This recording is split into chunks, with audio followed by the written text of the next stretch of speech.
ሰላም ጤና ይስጥልኝ ወደ ቻናል የቤተሰቦች አዳዲስና ሰበር መረጃዎችን ይዤላችሁ መጥቻለሁ። ደብረታቦር ከተማ ለመግባት የሞከረው ጽንፈኛ ኃይሉ ወደፊት መጓዝ የማይችልበት የበጋ መብረቅ እርምጃ ተወሰደበት። የኢትዮጵያ የሰማይ ላይ ንስሮች አስመረቅኩኝ እያለች ነው። የመከላከያ ልዩ ኦፕሬሽን ኃይል አዲስ ምዕራፍ። እንዲሁም በሳተላይት የተጋለጠው የጦር ዝግጅትና በአሶሳ በኩል የሚደረጉ ሚስጥራዊ እንቅስቃሴዎችና ዝርዝር መረጃዎች አሉኝ። አብራችሁኝ ቆዩ። የኢትዮጵያ ፖለቲካና ወታደራዊ ውጥረት በከፍተኛ ሁኔታ በናረበት በዚህ ወቅት ዓለም አቀፍ የሳተላይት መረጃዎች ያልተጠበቀ ወታደራዊ እንቅስቃሴን አጋልጠዋል።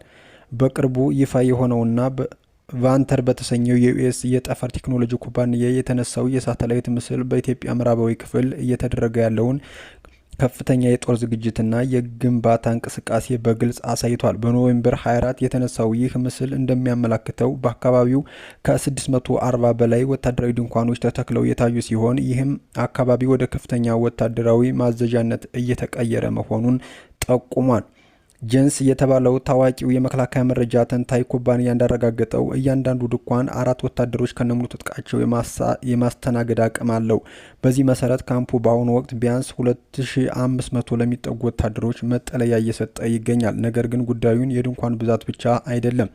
በስፍራው የሚታየው እንቅስቃሴ ከዚህም የሰፋ ነው። በኖቬምበር አጋማሽ ላይ በአቧራማው አካባቢ መንገድ ላይ 56 ግዙፍ የጭነት ተሽከርካሪዎች በኮንቬይ ሲጓዙ የነበረ ሲሆን ከ2 ቀናት በኋላ ደግሞ ተጨማሪ 70 የጭነት መኪናዎች ወደ ስፍራው መጉረፋቸውን ከፍተኛ ወታደራዊ ምንጮች ለሮይተርስ አረጋግጠዋል።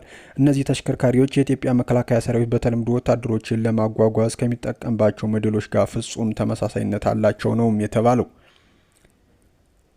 ደብረታቦር ከተማ ለመግባት የሞከረው ጽንፈኛ ኃይል የተነግና የሻዕቢያ ሚሊሻዎች በተለያየ አቅጣጫ ተኩስ በመክፈት እንቅስቃሴ የጀመረ ቢሆንም ወደፊት መጓዝ ሆነ ወደ ኋላ መመለስ የማይችልበትን የበጋ መብረቃዊ እርምጃ ተወስዶበታል። ከሰሞኑ በደቡብ ጎንደር ዞን ያሉ አካባቢዎች ተኩስ በመክፈት በህዝብ በሀብትና ንብረት ላይ ጉዳት ሲያደርስ የነበረው ኃይል ዛሬ ጠዋት ደብረታቦር ለመግባት በከተማዋ ዙሪያ ከተለያዩ አቅጣጫዎች ተኩስ ከፍቶ እንደነበርም መረጃዎች ደርሰውናል። በዚህ ወቅት የኢትዮጵያ መከላከያ ሰራዊት ከክልሉ የጸጥታ ኃይል ጋር በመተባበር ፈጣን ምላሽ በመስጠት ኃይሉን ከፊትና ከኋላ በመክበብ እየተቆጣጠረ መሆኑም ተገልጿል። የከተማ ውስጥ ገብተው የፕሮፓጋንዳ ፎቶ ለመነሳት ያሰቡ አንቀሳቃሾችን በመከላከያ ኃይል ተከረው እንደተቋረጡ መረጃዎች ያመላክታሉ።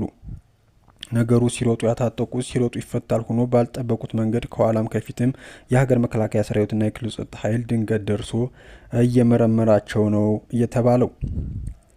ወደላኛው መረጃችን ስናልፍ የኢትዮጵያ ሰማይ ላይ ንስሮች አስመረቅኩኝ እያለች ነው። የመከላከያ ልዩ ኦፕሬሽን ኃይል አዲስ ምዕራፍ። የኢትዮጵያ የጀግንነት ተምሳሌት የሆነውና በልዩ ኦፕሬሽን አዛዥ ስልጠና ማዕከል ስር የሚገኘው የኢትዮጵያ ብሔራዊ መከላከያ ሰራዊት አየር ወለድ ትምህርት ቤት ለከባድና ውስብስብ ተልዕኮዎች ያበቃቸውን የልዩ ኃይል ተዋጊ አየር ወለዶችን በደማቅ ሁኔታ አስመረቀ።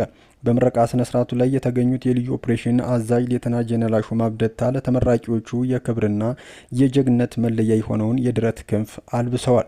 ጄኔራሉ በንግግራቸው የአየር ወለዱ ኃይል የታላላቅ ወታደራዊ መሪዎችና የጀግኖች መፍለቂያ መሆኑንም አጽንኦት ሰጥተዋል። ይህ ክፍል ማንኛውም ፈተና በመጋፈጥና ድል በማድረግ የኢትዮጵያን ክብር ከፍ የሚያደርግ የሰራዊቱ የጀርባ አጥንት መሆኑንም ገልጸዋል። እነዚህ ተመራቂዎች አዲስ ምልምሎች አይደሉም። ቀደም ሲል የነበሩ የአየር ወለድ አባላት ሲሆኑ አሁን የተመረቁ ለልዩ ኦፕሬሽን አቅማቸውን ወደ ላቀ ደረጃ ካሸጋገሩ በኋላ ነው ብለዋል።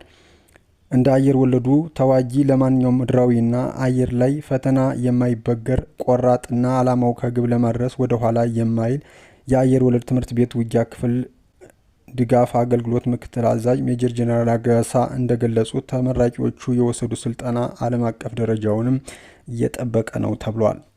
ወደ መጨረሻው መረጃችን ስናልፍ አመራር የሚሰጠውና ሎጂስቲክስ የሚቀርበው ከመቀሌና ከአስመራ መሆኑን ቢሮ ገልጿል። መንግስት እየተዋጋ የሚገኘው ከጽንፈኛ ቡድኑ ጋር ብቻ ሳይሆን ከጀርባ ሆነው ከሚያንቀሳቅሱት የውጭና የውስጥ ኃይሎች ጋር ነው። የአማራ ክልል ጸጥታ ቢሮ የክልሉ ግጭት ከህወሓትና ከኤርትራ ጋር የሚደረግ ትንቅንቅ ነው። የአማራ ክልል ሰላምና ጸጥታ ቢሮ በዛሬው ባወጣው መግለጫ በክልሉ ተካሄደ ያለው ግጭት ከመደበኛ የጽንፈኛ ቡድን ውጊያ ባለፈ ከህወሓትና ከኤርትራ መንግስት ጋር የተያያዘ መሆኑን አስታውቋል። ቢሮ በማህበራዊ ትስስር ገጹ ባሰፈረው መልእክት የክልሉ ህዝብ የችግሩን ስፋትና ምንጭ በትክክል ሊረዳ ይገባል ሲሉም አሳስበዋል።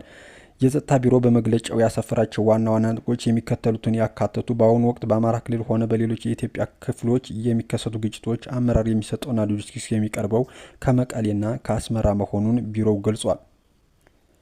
ህወሓት ወልቃይትን፣ ጠለምትና ራያን በኃይል ለመቆጣጠር እቅድ እንዳለው የገለጸው መግለጫው ለዚህ ሲባልም በክልሉ ውስጥ የሚንቀሳቀሰውን ጽንፈኛ የተባለውን ቡድን እንደ መሳሪያ እየተጠቀመበት ነው ብሏል።